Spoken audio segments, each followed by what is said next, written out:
Bismillahirrahmanirrahim. Assalamualaikum warahmatullahi wabarakatuh. Alhamdulillahi rabbil alamin, wassalatu wassalamu ala asyrafil mursalin, sayyidina wa maulana Muhammadin wa ala alihi wa sahbihi ajma'in. Saudaraku dan para sahabat dimanapun berada yang dimuliakan Allah Subhanahu wa ta'ala, alhamdulillah, puji syukur kehadiran Allah Subhanahu wa ta'ala atas segala karunia dan nikmatnya, atas segala kesempatan, terutama adalah kesempatan yang telah Allah berikan pada kita kembali kita bersua di kanal YouTube kami yang insya Allah akan memberikan manfaat dan pengetahuan yang dapat kita amalkan dalam kehidupan kita sehari-hari. Salawat dan salam mudah-mudahan tetap tercurahkan kepada baginda Rasul Muhammad sallallahu alaihi wasallam. Allahumma shalli ala sayyidina Muhammad wa ala ali sayyidina Muhammad.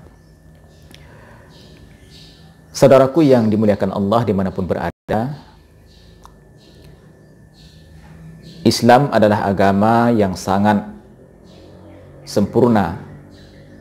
Islam adalah agama yang komprehensif, yang mengatur segala aspek kehidupan manusia, mulai dari yang terkecil sampai yang terbesar.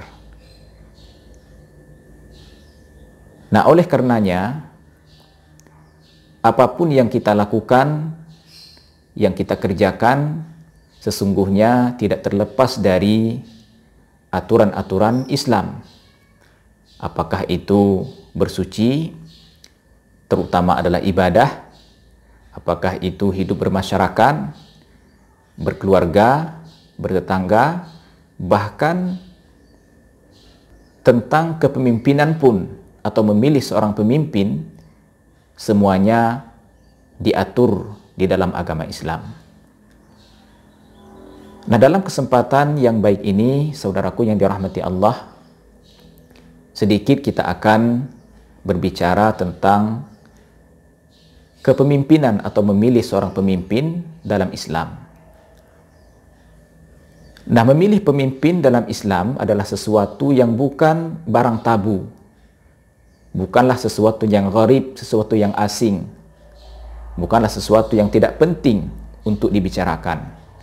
Malah sebaliknya, kepemimpinan dan memilih pemimpin di dalam Islam adalah sesuatu yang sangat-sangat penting dan tidak bisa dipisahkan dari ajaran Islam.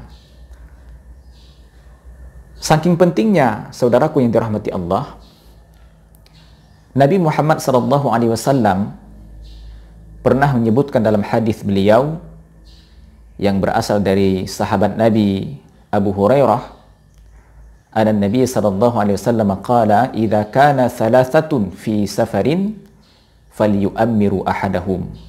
Hadis riwayat Abu Daud.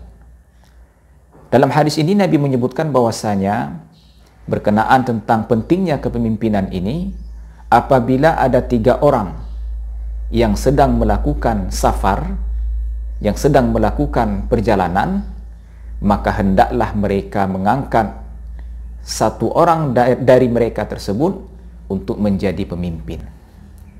Nah, para ulama menjelaskan bahwasanya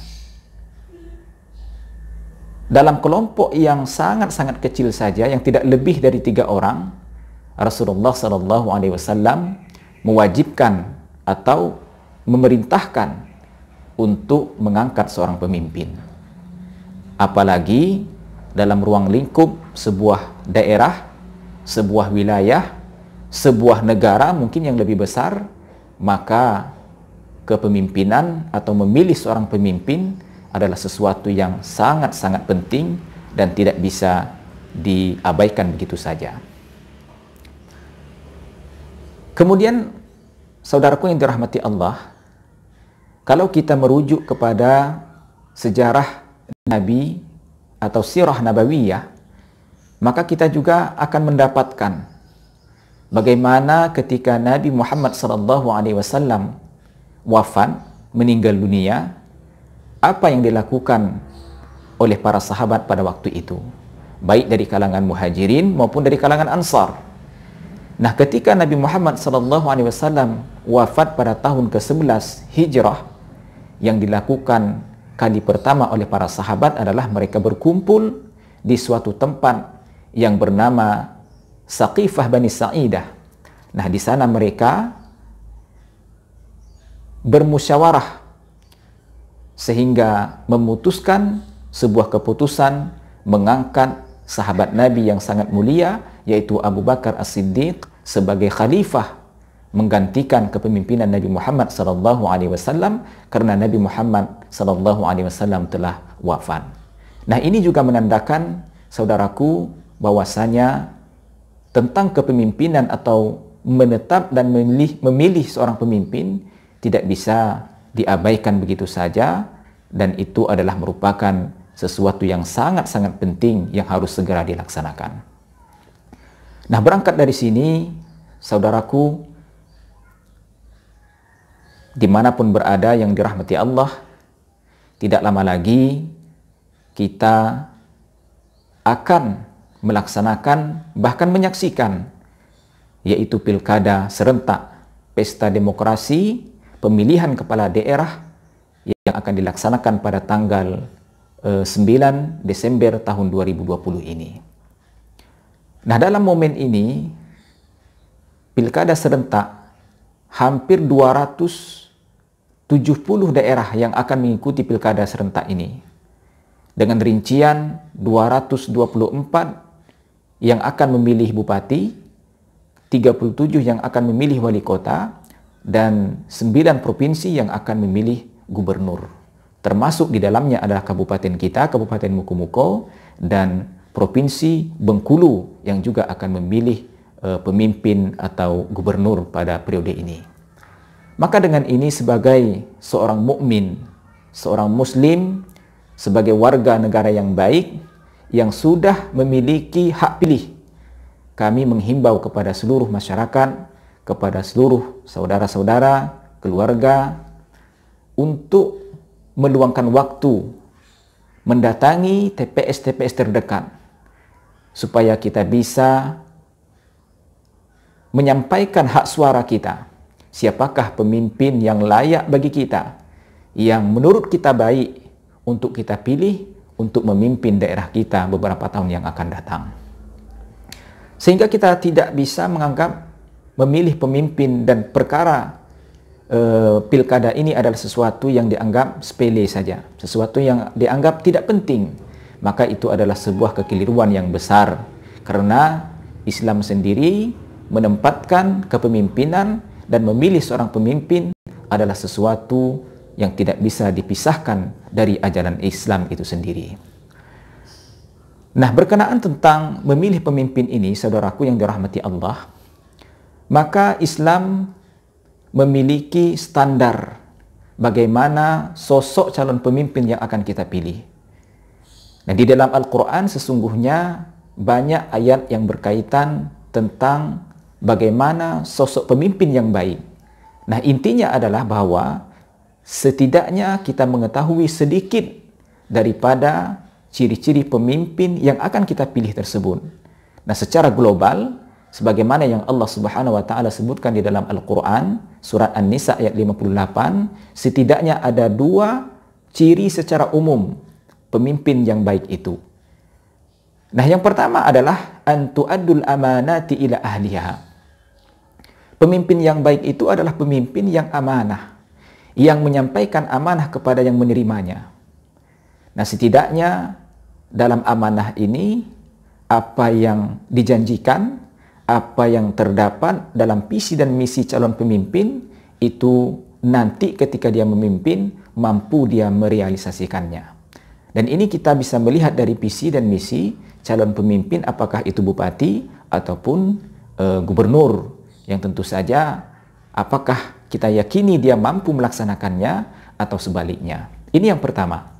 Kemudian yang kedua, saudaraku yang dirahmati Allah Subhanahu wa taala, Allah Subhanahu wa taala juga menyebutkan di dalam surat An-Nisa ayat 58 ini, di antara ciri secara umum seorang pemimpin yang baik itu adalah wa idza hakamtum bainan nas an tahkumu bil adli.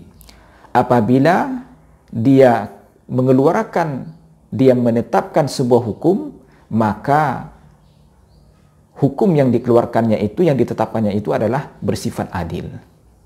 Atau apabila dia mengeluarkan sebuah kebijakan, menetapkan sebuah kebijakan, kebijakan yang dikeluarkannya itu adalah kebijakan yang bersifat adil. Artinya dia tidak memilih, tidak cenderung kepada suatu kelompok, tidak cenderung kepada suatu organisasi, tidak menguntungkan sebuah organisasi atau sebuah kelompok sehingga merugikan kelompok-kelompok yang lain. Nah, inilah saudaraku, para sahabat dimanapun berada yang dimuliakan Allah, dua hal yang menjadi tolok ukur kita untuk memilih calon pemimpin yang kita anggap baik, yang insya Allah nanti akan kita pilih di tempat pemungutan suara pada tanggal 9 Desember tahun 2020 ini. Saudaraku, para sahabat dimanapun berada yang berbahagia, mudah-mudahan dengan ikhtiar kita pada pilkada tahun ini kita mampu memilih dan bisa memilih calon pemimpin yang betul-betul mampu menjadi pemimpin kita, mampu mengayomi kita, mampu mensejahterakan kita, dan setidaknya pemimpin tersebut adalah pemimpin yang peduli dengan agama, pemimpin yang peduli dengan masyarakat, yang dapat mensejahterakan masyarakat dan membangun daerah ini dengan sebaik-baiknya, dengan kemampuan tentu saja mengharap ridho dan berkah dari Allah Subhanahu wa taala. Mudah-mudahan yang disampaikan ini bermanfaat. Aqulu qawli hadza astaghfirullah li wa lakum wa lisairil muslimina wal muslimat fa'tabiru ya ulil absar la'allakum turhamun. Assalamualaikum warahmatullahi wabarakatuh.